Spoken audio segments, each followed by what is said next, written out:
Baik, berhubungan suami istri di siang hari bulan Ramadan adalah dosa besar. Bukan urusan kafarahnya. Dosanya di hadapan Allah itulah yang besar. Dan bagi yang berhubungan suami istri maka dia akan dihukum. Kalau bisa memang ada memerdekakan satu budak. Tapi budak sudah tidak ada. Maka beralih dalam hal ini dalam mazhab Imam Syafi'i harus dengan tertib. Suruh puasa 2 bulan berturut-turut. 2 bulan berturut-turut kok nggak mampu, maka dia memberi makan 60 orang fakir. Kalau nggak mampu, nanti kalau sudah punya duit. Yang perlu kita tekankan di sini keberanian melanggar Allah. Sebab bagi orang kaya 60 adalah mudah. 60 mud. 1 mud setiap orang fakir. 60 orang. Cuman yang perlu kita jelaskan dulu kapan seseorang itu akan dianggap melanggar dan dosa besar karena berhubungan suami istri. Yang pertama adalah berhubungan suami istri di siang hari. Bulan Ramadan di siang hari. Puasa Ramadan, yang kedua, siang hari waktu puasa Ramadan, dan dalam keadaan dia tidak punya udzur yang 9 orang yang boleh berbuka. Kalau punya udzur, orang sakit tidak puasa kan, sakit beneran ya, hubungan suami istri, sakit masih hubungan suami istri, anggap saja. Atau seorang bepergian musafir, hubungan suami istri, dia tidak, karena pada dasarnya dia boleh berbuka, tidak ada uzur.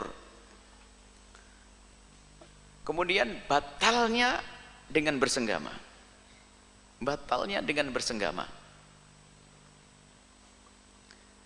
batalnya dengan sengaja. Kelima, tidak ada yang memaksa. Puasa Ramadan di siang hari tidak ada uzur dan batalnya karena dengan berzina. Mohon maaf, ini ada seorang fakih, ahli fikih, tapi nggak punya sifat warok. Ini bisa saja khelah, tapi dosanya tetap gede, neraka jahanam sama. Misalnya kalau di siang hari bulan Ramadan di rumah dia langsung bersenggama dengan istrinya, langsung dia kena kafarah. Dia ngerti fikih, makan dulu biar batal dulu. Berarti waktu bersenggama dia sudah batal. Dia tidak kena kafarah di dunia, tapi nyungsep di akhirat nanti. Nah ini ada, jangan hati-hati. Makanya seorang fakih itu kalau nggak punya rasa takut kepada Allah, maka menjadi mufti syaitan. Mufti setan. Kemudian tidak ada yang memaksa. Kalau dipaksa lain cerita. Misalnya apa? Kalau kau tidak berhubungan dengan suami, ada 2 orang membawa senjata dan sebagainya. Kau harus berhubungan suami istri. Kalau tidak, tak bunuh. Dan betul dia membawa senjata. Syaratnya memaksakan ada 5 sudah. Paksaannya menyeramkan, yang memaksa orangnya kuat. Jangan dipaksa anak kecil. Ayo, kalau tidak hubungan suami istri nanti tak bunuh. Anak kecil. Jangan didengar. Dan yang memaksa dia, syarat memaksa ya. Syarat memaksa ada 5. Ancamannya membahayakan nyawanya, membahayakan kehormatan keluarganya, membahayakan akalnya, membahayakan dunia hartanya. Yang memaksa orang yang kuat bakal mampu mewujudkan ancamannya tadi, yang memaksa. Dan yang dipaksa yang ketiga tidak akan mampu bisa mengelaknya. Kemudian waktu menjalankannya tidak ada ikhtiar. Nah, kalau dipaksa enggak. Nah, ini jadi tadi yang bertanya tadi setelah bepergian, setelah dalam keadaan bepergian suaminya tidak berpuasa, maka selagi dia tidak berpuasa, maka kaidahnya selagi Anda memenuhi syarat bepergian. Kapan bepergian yang boleh berbuka di jalan? Bepergian yang boleh kita berbuka di tengah jalan adalah jika kita sebelum masuk waktu subuh sudah berada di perjalanan. Anggap saja orang tersebut sudah memenuhi syarat. dari Surabaya kemarin sore atau tengah malam dari Surabaya, di perjalanan akhirnya masuk Semarang subuh. Masuk Semarang subuh karena dia musafir, memenuhi syarat tidak puasa dia. Selagi tidak puasa, ya dia boleh berhubungan suami istri di perjalanan sana karena memang tidak berpuasa. Dan tidak wajib berpuasa, makan boleh, minum boleh, dia musafir, wajib diqadha. Pulang sampai di rumah, sampai di rumah masih ada sisa waktu 4 jam lah, jam 2 sore sampai di rumah di Cirebon. Ini babnya sendiri, ini fikih itu panjang kisahnya. Babnya, apakah wajib seorang itu imsak, menahan diri untuk tidak makan? Jawabnya sunnah, dihimbau agar dia sesampai di rumah, sunnah saja, agar tidak makan minum dan tidak melakukan sesuatu yang membatalkan. Kenapa? Sudah nyampe di rumah, tapi tidak wajib. Kalau makan, ya boleh. Hubungan suami istri, boleh. Kenapa? Dia punya sebab yang diperkenankan, yaitu musafir.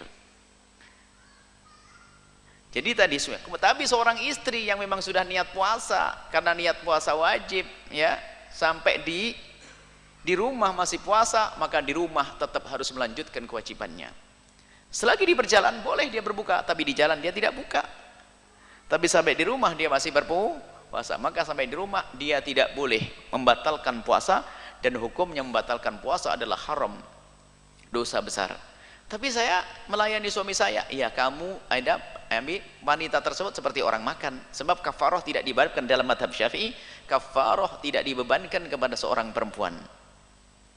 Tapi Anda telah melakukan sebuah kesalahan karena membatalkan puasa Anda. Apakah dengan minum atau senggama atau yang lainnya? Karena Anda sudah sampai di rumah, seperti itu. Dan nanti ada pembahasan kapan seseorang itu harus imsak, biarpun dia tidak puasa apa, tapi tetap tidak boleh makan. Itu contohnya diantaranya adalah jika ada orang melakukan pembatalan puasa dengan bandelnya.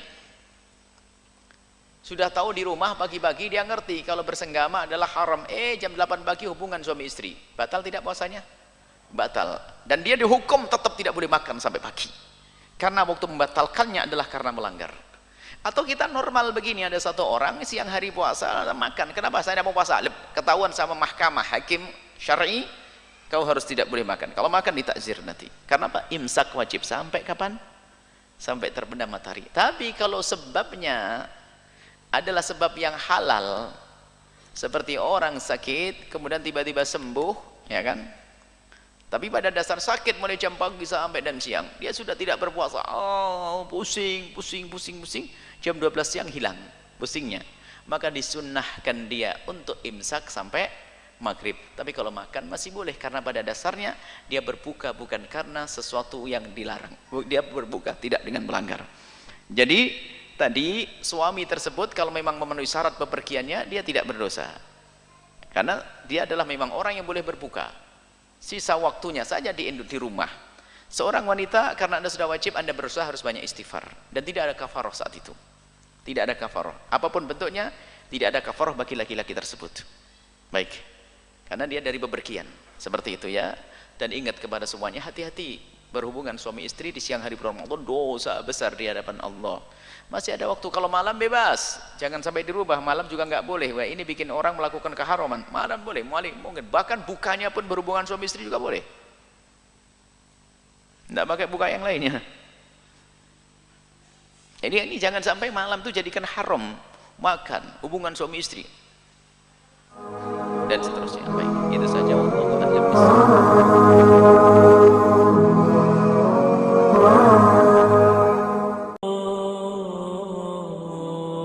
Gimana Bu ya hukumnya saya nyicipi sayur? Ibu cicipi sayur biarpun 1 timba tidak batal asalkan jangan ditelan. Sama sudah.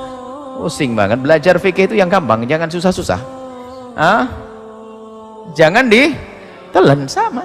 1 timba tidak ditelan.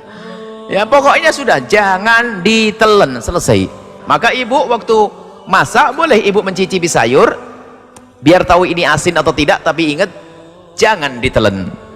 Kalau ditelan batal lah. Jangan salah paham tentang seorang ibu lagi masak boleh mencicipi sayur. Nah, Mencicipi maksudnya hanya dirasakan di lidahnya, setelah itu dilepeh, dibuang, jangan ditelan. Baik, selesai. Alhamdulillah, jika ada orang sering meninggalkan sholat masih berpuasa. Yang parah itu adalah sudah tidak sholat, tidak puasa. Semoga berkat puasanya dia bisa sempurna melakukan sholat wajib. Amin ya Allah. Yang jelas kalau ada orang meninggalkan sholat wajib adalah dosa. Dosa besar karena meninggalkan sholat. Kalau masih melakukan puasa, alhamdulillah. Jangan malah puasa apaan tidak sholat. Oh, enggak begitu dong. Ada orang yang memang kemaksiatan, ada orang yang tidak sempurna. Tidak ada orang sempurna dalam beribadah. Ada orang nanti sholat 5 waktu tapi tiba-tiba tidak puasa. Masih lumayan, alhamdulillah masih sholat 5 waktu. Yang repot sudah nggak sholat, nggak puasa. Nah, jadi kalau kita melihat orang semacam itu, bukan hal langsung kita vonis mereka itu langsung hina, bukan. Kita doakan semoga berkat sholat, berkat puasanya dia sempurna melakukan sholat. Memang satu sholat yang ditinggalkan gede dosanya di hadapan Allah. Maka kita doakan jangan sampai dia meninggalkan sholat lagi. Bahaya ini di hadapan Allah. Cukup satu sholat yang ditinggalkan cukup untuk masuk neraka jahanam. Apakah kita rela saudara kita masuk neraka? Maka kalau ada orang seperti itu bukan untuk kita caci, akan tapi masih kita perlu bersyukur kepada Allah. Alhamdulillah masih puasa, masih ada kebaikan yang dilakukan. Itulah cara pandang yang semestinya. Ya baik Bu ya, mungkin sama halnya dengan orang yang berpuasa tapi tidak menutup aurat Bu ya. Sama, orang berpuasa apa tidak menutup aurat, alhamdulillah masih dia berpuasa. Puasa yang sudah na'udzubillah lagi, sudah tidak menutup aurat, tidak puasa. Ganggu orang puasa lagi lah, ini lebih parah lagi. Makanya pandanglah orang dari sisi baiknya, lalu memohon kepada Allah semoga kebaikannya diterima oleh Allah, lalu menjadi sebab dia semakin baik. Gitu saja.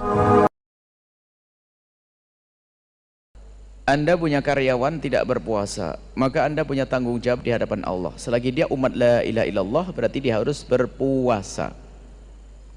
Kalau Anda membiarkan dia tidak berpuasa, maka Anda ikut andil dosa. Itu Anda termasuk golongan orang lupa dan lalai. Kalau masalah lupa dan lalai bukan hanya orang awam. Kadang seorang ustadz bangun masjid tidak sadar tukangnya yang kerja di masjid pada tidak sholat, pada tidak puasa. Yang dipikir oleh sang ustadz bagaimana masjid cepat jadi, hari raya bisa untuk sholat hari raya Idul Fitri. Tak tahu yang ustadznya masuk neraka gara-gara tukangnya yang kerja tidak sholat dan tidak puasa. Hati-hati, kita sering lupa dan lalai. Dan dulu waktu membangun pondok pesantren di Al-Bahjah memang kita menemukan kesulitan yang serupa. Waktu bangun kita pengen punya tukang kan sedikit, kita cari tukang 6. Masya Allah, cari tukang yang sholat susahnya. Dapat tukang yang sholat, keneknya tidak sholat, batal lagi. Ya Allah, susahnya. Akhirnya dapat kita ngambil dari kota lain yang sholat 6 orang. Setelah kita dapat tukang 6 yang sholat, Masya Allah, ada orang membantu masjid sama membantu pondok beberapa lokal. Saya hanya mikir, aduh tukangnya bagaimana, ibadah saya aja belum tentu terima, kok saya sudah buat dosa.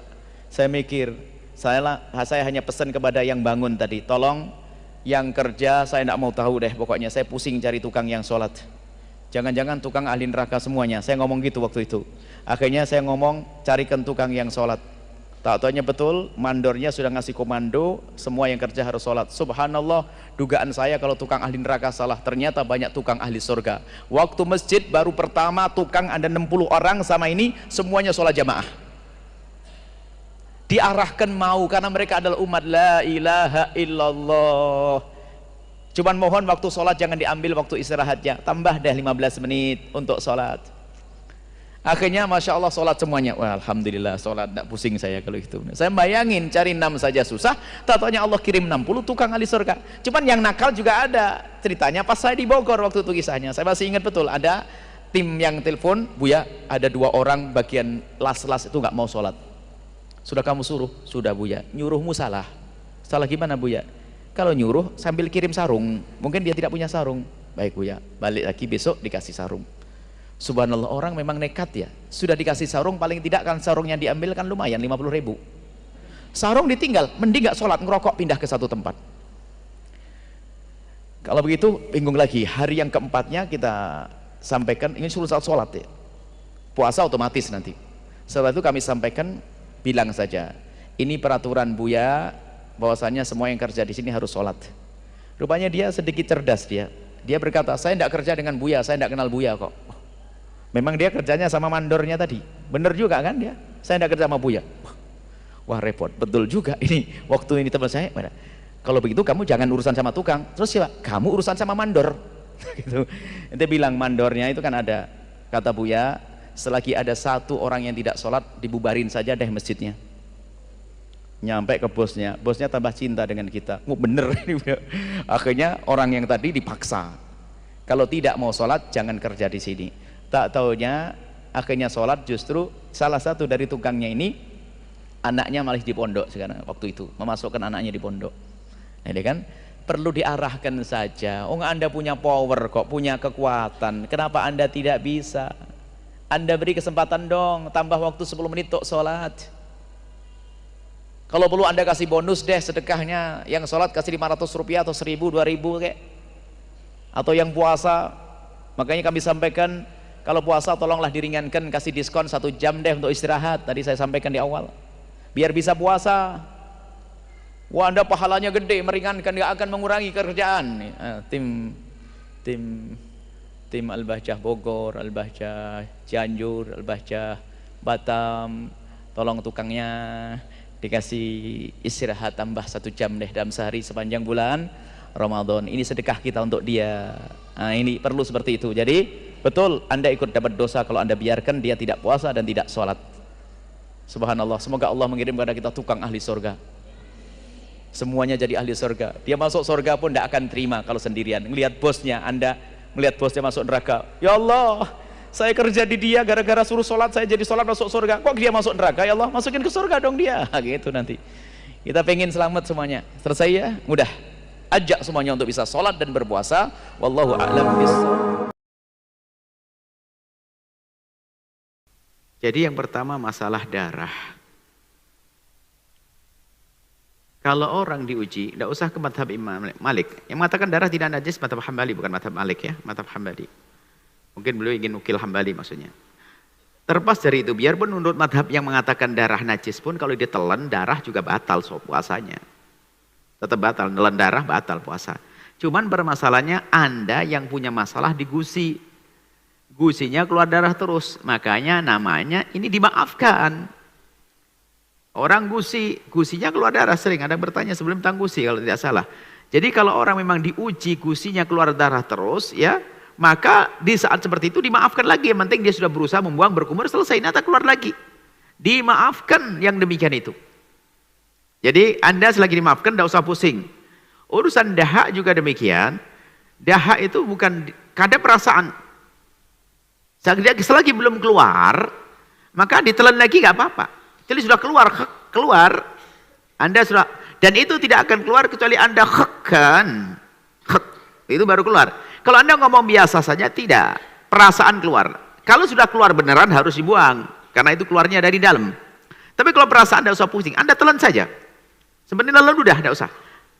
Jadi kalau keluar, mohon maaf, kalau keluar itu adalah kerasa keluar dan mohon maaf dikeluarkan, ya kelihatan.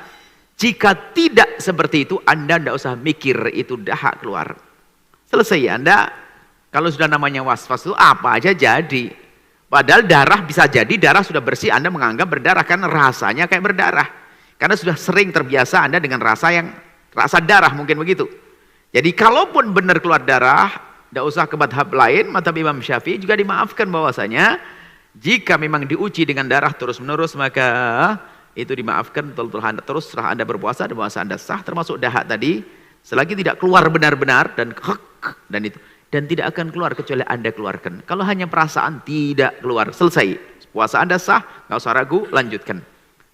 Anda kena waswas kalau terus Anda ikuti, Anda bukan saja urusan puasa, urusan dengan apapun. Maka kami himbau kepada siapapun, waswas ini adalah termasuk penyakit yang bisa sembuh asalkan orang yang bersangkutan siap berobat. Ya, yang jelas jangan dituruti yang namanya waswas dan jangan juga dilawan, tapi abaikan. Maksudnya begini, sudahlah setelah Anda ngeludah selesai, Anda tidak usah mikir darah. Anda langsung aja ngelihat anak-anak lagi main, lihat bunga, baca Al-Quran, seterusnya seperti itu. Kemudian ada highlight lagi, siapapun yang diuji mulutnya dengan sering berdarah, itu biasanya bermasalah gusinya. Ini masalah kesehatan. Dan kalau sudah masalah gusi itu biasanya sebabnya karena ada karang gigi.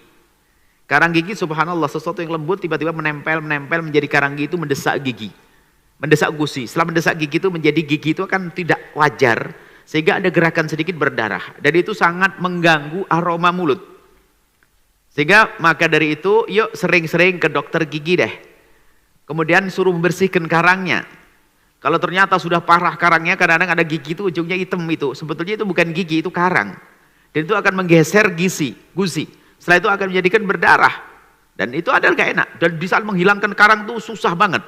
Bios biasanya, bios. Gak ada masalah demi kebersihan. Setelah bersih gak akan keluar darah lagi nanti insya Allah. Semoga Allah mudahkan kita untuk menjaga kesehatan dan menjalankan puasa.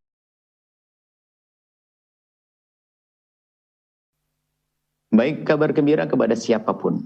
Indah orang dalam beribadah. Selagi Anda di dalam perjalanan yang tujuan Anda lebih dari 80 km. Yang tujuan Anda lebih dari 80 km.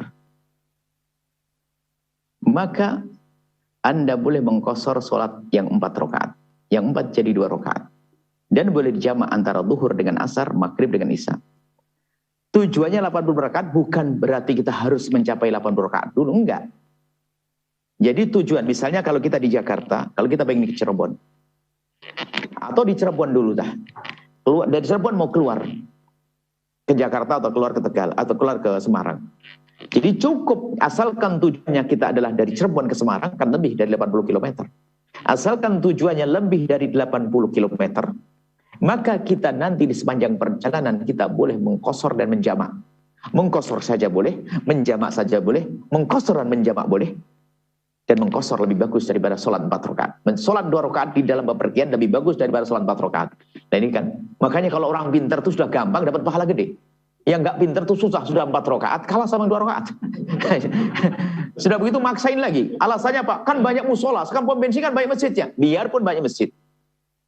Sholat qashar adalah dianjurkan.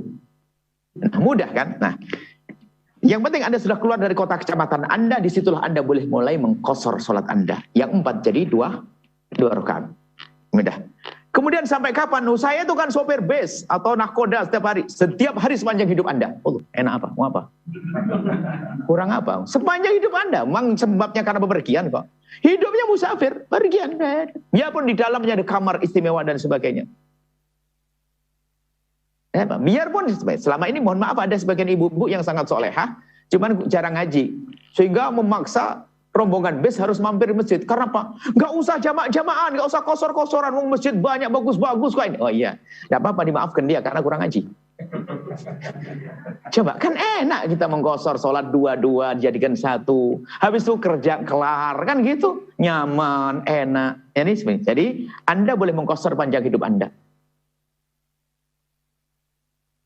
Nah, adapun puasa sama juga. Orang musafir, sopir bis, musafir, bagaimana? Kalau saya musafir tetap boleh berbuka, cuman tetap qadha. Qadha, nanti waktu liburan qadha dia kan gitu. Cuman ini kaidah nggak bisa diganggu selagi dia di dalam bepergian, boleh dia tidak berpuasa. Boleh tidak berpuasa. Dengan catatan kalau puasa beda dengan sholat kan ya. Kalau puasa asalkan dalam dugaannya memang ada cuti untuk mengqadha puasa, maka dia boleh boleh tidak harus. Boleh tidak harus. Makanya harus tidaknya disesuaikan. Kalau ternyata bagi dia waktu dia di perjalanan kok puasa itu berat, maka jangan berpuasa. Apalagi sampai pingsan sakit, haram puasa. Duh, puasa wajib jadi haram kan? Jadi tergantung keadaan seseorang. Yang jelas boleh secara umum di dalam bepergian. Boleh meninggalkan puasa, cuman nanti wajib diqadha. Terus tadi pertanyaannya adalah masalah hari puasa. Gini. Jadi kita wajib berpuasa itu adalah mengikuti masyarakat mana kita berada, di mana kita berada. Jadi kalau kita tinggal di Jakarta, ya puasanya puasa orang Jakarta, biarpun Anda orang Australia. Langsung telepon bapaknya, dia kan orang Australia. Telepon bapaknya, Pak, sekarang waktu maghrib belum? Oh maghrib, makan di sini. Padahal di sini belum maghrib, ya nggak boleh. Jadi kita berpuasa mengikuti tempat di mana matahari terbit atau terbit fajar, terbenam matahari. Itu pindah. pindah dari kota, pindah dari negeri-negeri sama. Misalnya apa? Kita puasa di sini. Padahal sudah perjalanan di perahu kan tadi di kapal kayaknya ya, perjalanan kapal. Tak-taunya di Cina, di Amerika masih pada puasa. Di Cina tempat saya mulai puasa sudah buka hari raya. Ini gimana ini? Selesai 2 hari lagi. Wah, kacau ini. Saya ikut Cina. Oh enggak. Anda di Amerika ikut puasa bersama orang Amerika. Nambah dong harinya. Iya nambah. Yang dulu gimana kelebihannya pertama? Menjadi amal sunnah. Sebab kita berpuasa sesuai dengan orang yang di mana kita berada. Seperti itu. Jadi kalau Anda di Amerika, orang Amerika masih berpuasa dan belum hari raya, maka Anda bersama orang Amerika. Jangan bersama orang Cina. Seperti itu. Jadi mudah. Atau sebaliknya nanti. Loh, saya kan di Cina kan lebih lambat mulainya. Di Cina sudah di Cina masih kok ini sudah buka duluan, saya di Amerika. Teman saudara saya di Cina masih puasa.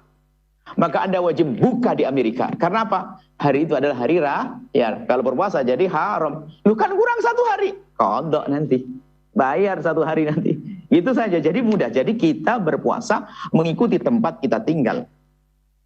Seperti itu. Semoga Allah mudahkan kita beribadah. Masya Allah senang kita dengan pertanyaan. Karena ini hal-hal begini, mohon maaf, pertanyaan semacam ini penting. Ini bukan saja orang jadi pelayar tadi, bukan. Bepergian pun juga sama. Kita perlu ilmu ini. Kenapa orang ibadah jadi susah? Karena kurang ilmu. Ibadah jadi susah, kurang ilmu. Capek jadinya. Akhirnya karena capek, nggak tulus. Sehingga ibadahnya tidak menikmati ibadah. Dengan ilmu akan semakin mudah ibadah dan semoga Allah membekali kita ilmu yang cukup untuk ibadah dan semoga Allah menerima amal kita. Wallahu a'lam bishawab. Orang sakit. Ingat, orang sakit tidak wajib berpuasa. Kalau ada sakit tidak wajib berpuasa. Cuman sakitnya sakit apa? Jangan sampai gara-gara mendengar ini lalu dia main HP, jadi nggak dengar selanjutnya. Pulang ke rumah langsung besoknya nggak puasa Ramadan. Kenapa? Saya sakit. Sakit apa, Neng? Sakit jerawat. Dia jerawat mah bukan itu. Sakit yang menjadi sebab kita boleh berbuka adalah, jangan kita deh, nggak mau sakit kita. Sakit yang menjadikan seseorang boleh berbuka, kalau kita kan kita yang sakit, kan? Mau sakit?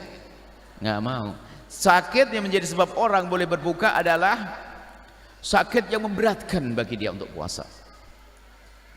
Memberatkan itu adalah menjadikan dia semakin berat penyakitnya atau lama sembuhnya. Dua ini, semakin berat atau semakin lama atau menjadi mati, sebab mati.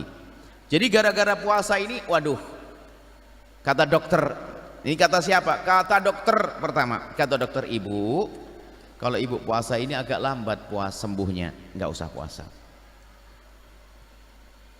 Atau bahaya ibu kalau puasa, jangan puasa, jangan sok, karena Allah, bunuh diri nanti namanya. Selagi kata dokter muslim yang bisa dipercaya. Jadi menurut dua orang, menurut dokter yang pertama, sakit jangan puasa dulu. Yang kedua adalah pengalaman dirinya. Kalau dia puasa kok berat, maka tidak usah puasa karena dia sakit. Ada pertanyaan? Ada suatu orang punya penyakit jantung atau apa, jadi dia harus minum obat setiap 2 jam. Gimana hukumnya makan obat setiap 2 jam? Ya jawabnya jelas, makan obat ya nggak puasa lah, makan obat. Jawabnya gimana? Pak, lagi sakit tidak wajib puasa. Selesai, bukan makan obat 2 jam puasa selesai atau tidak, nggak puasa dia. Jadi orang sakit urusan sembuhkan penyakitnya dulu. Yang kedua adalah orang tua. Orang tua,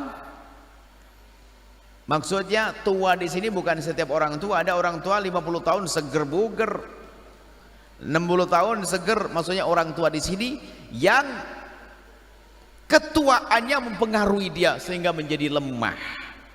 Berarti orang tua di sini mirip dengan yang pertama, kayak orang sakit. Tak jejer 2, hafal. Gampang hafalnya? Anak kecil, orang gila. Orang sakit, orang tua. Hafal? Kalau Anda merasa sudah tua, maka kita tidak boleh maksa orang tua puasa. Nenek kita, mbah kita jangan dipaksa puasa. Gara-gara ini semangat beragamanya tinggi, neneknya neneknya disuruh puasa,